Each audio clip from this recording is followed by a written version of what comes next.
Warren and I have expressed that, what do we fucking say? That we want to breed kids, and we don't believe in passing huge amounts of wealth onto our heirs. And so one way or another, by the way, he, his wife, and his kids will never get vaccinated. Have never, will never. Just so you know. I think the fascination with wealth is always going to be there. It's unfortunate that it creates a simplistic view of who I am and what I care about. It's sort of an invasion of privacy. Bill Gates says it's an invasion of privacy. When I know for a fact, if he didn't want to be on that list, he didn't have to be. He wanted to, because it's probably the most attention he's ever gotten in his stupid little dick life. It's unfortunate in these cases. But hey, what's free about the press if you can't make a list like that, you know? So are you planning to give most of your money away? So you're planning to give most of your money away when you die? That's the next question. John Kennedy Jr. says, I'm giving away 30 to 40 billion a year now.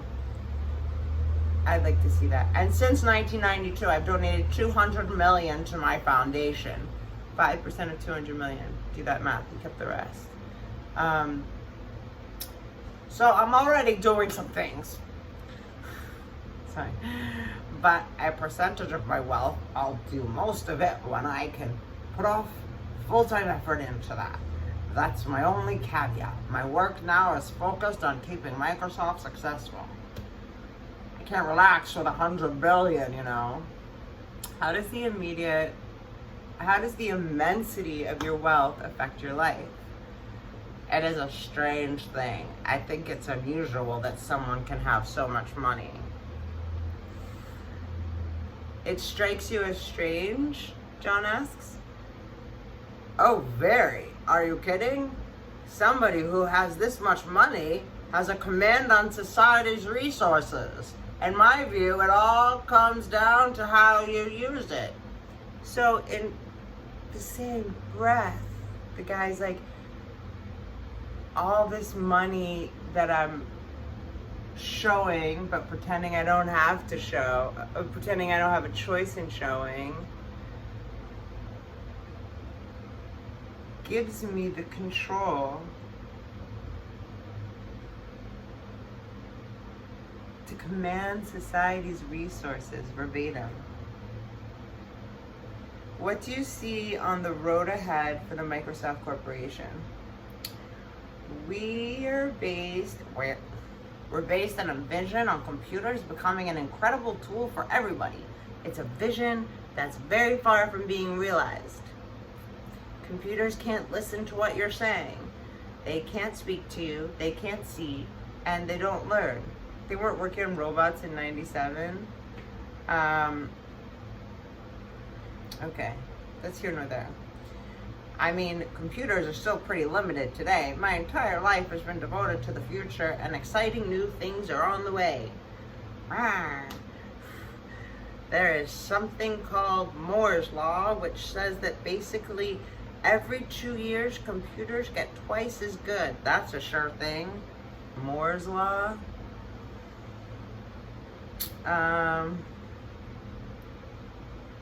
It's not the end of it.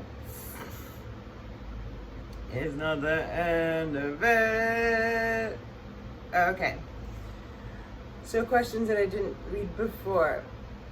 Ralph, let's see. Speaking of the government, do you think antitrust investigations brought... Oh, okay.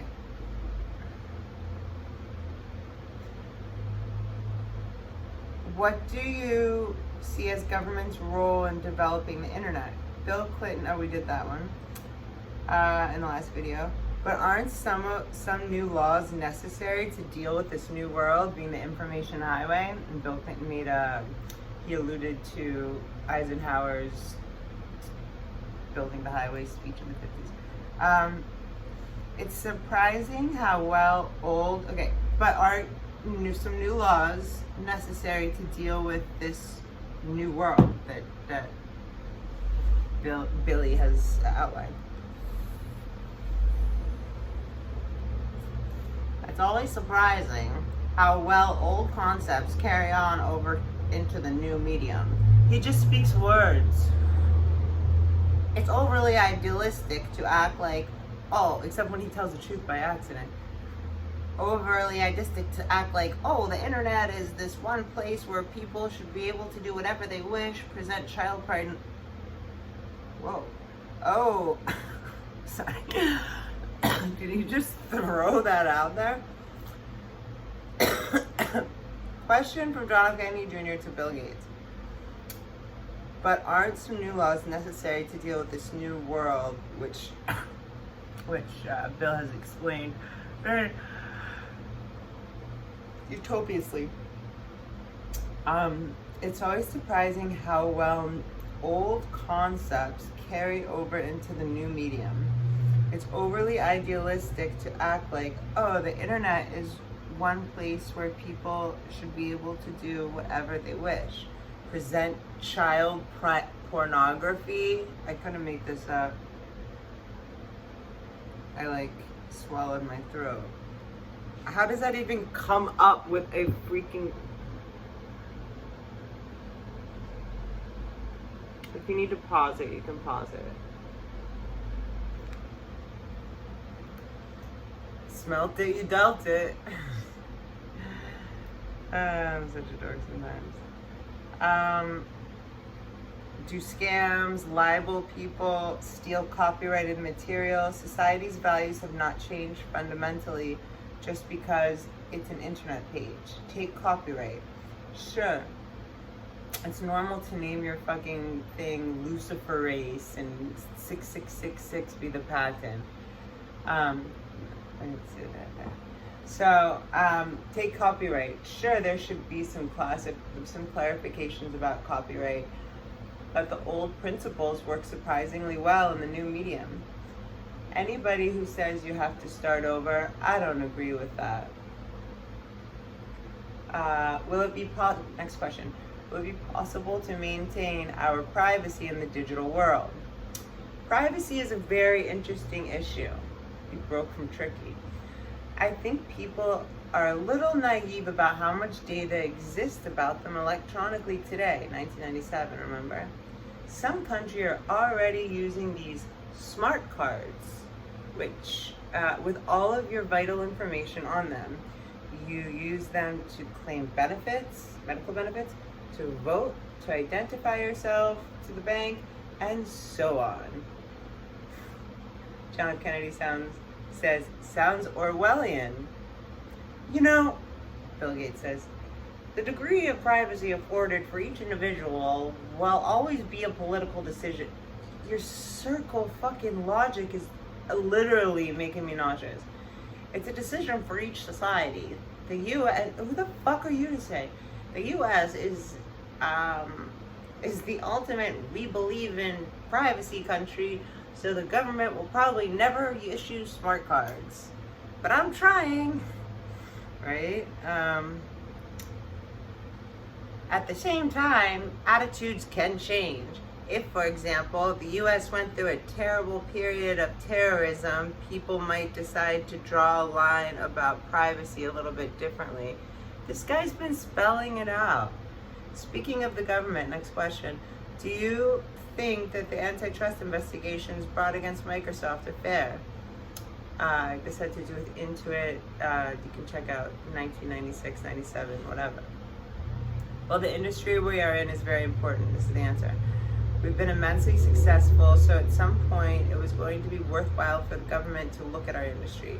We don't have any issues with the way the laws are written, or even with the idea that very successful companies like ours are going to be looked into.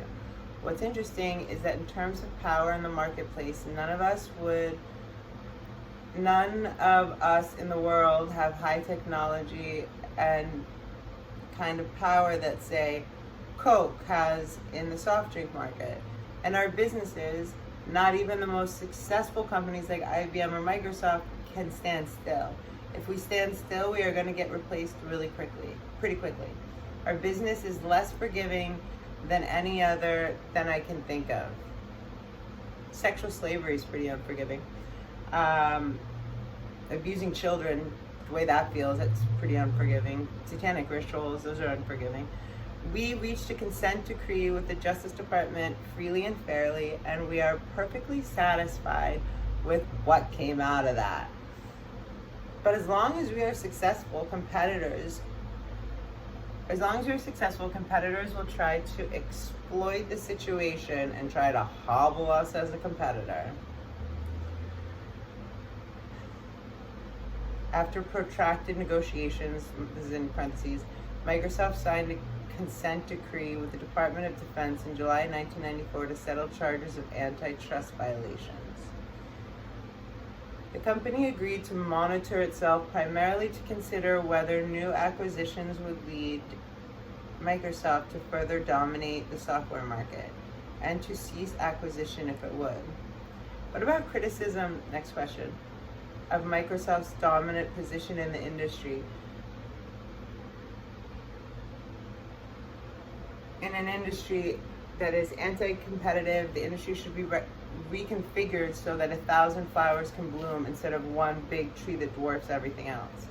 There's the answer. Anybody who would say that doesn't understand our business. This is Bill Gates' answer. Stupid answer. Little dick answer. There are more new companies created in our industry than are in any other industries, but all the other industries put together. Next question. Wouldn't the competition and variety be even greater in PC industry without a dominant player like Microsoft? No. Someone had to come in and play the role that we play. And that is to create the standards and really, what a weird choice of words, evangelize the platform. We are there 100 times. Why are there 100 times more software companies today than before? It's because they're writing software for a standard environment that Microsoft created. Why are there so many hardware companies offering all these choices? Because there is a standard hardware environment that we created.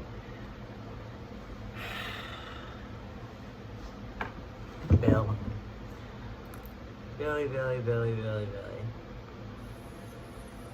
Okay, so that's the end. That is 2 more questions in the Bill Gates interview. It's 20 minutes.